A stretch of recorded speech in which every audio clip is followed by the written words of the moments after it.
Welcome back to the Weekly Word. Here we are in Calhoun, Tennessee, and it's the oldest town in the county of McMinn. And of course, the county takes its name from this fella right here, Joseph McMinn. Joseph McMinn was born in, according to the monument here, it tells us Westchester, Pennsylvania. And he came into this area with his friend Caleb Starr as they were young men. The reason they came into this area is they were Quakers, and Quakers were hardcore pacifists, and the Revolutionary War was breaking out and they didn't want to fight. So they came across the mountains into this area together, and as the war picked up, Joseph McMinn, he decided he needed to fight for the cause that was right, and became a Revolutionary War soldier. Later on, both the men became rich in this area.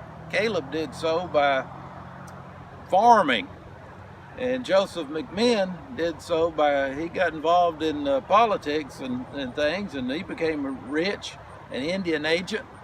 In fact, he died just across the river over here at his desk at the Indian Agency in Charleston. They brought him back over here at his home church to bury him at his request. Caleb Starr, of course, ended up on a Cherokee Indian reservation with his Cherokee family out in Oklahoma. But Joseph McMinn, he went on to become our 4th governor here in the state of Tennessee.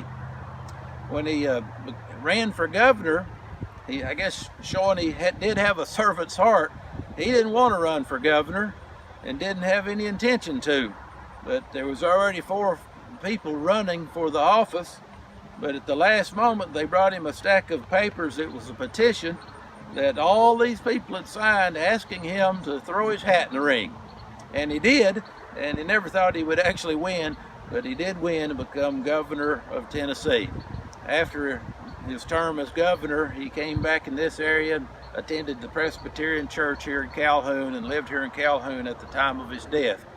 He was buried here at his own request because he said, bury me right outside the church house door because I want to keep an eye on those Presbyterians. Well, I don't know if, I don't think that's possible or not, but I do know that God was keeping an eye on those Presbyterians, and God's keeping an eye on you and I too. He's watching over us. He's all-knowing, and He knows everything that we do. So keep a thought in your head that whatever we're doing, God's watching us. See you next week on the Weekly Word.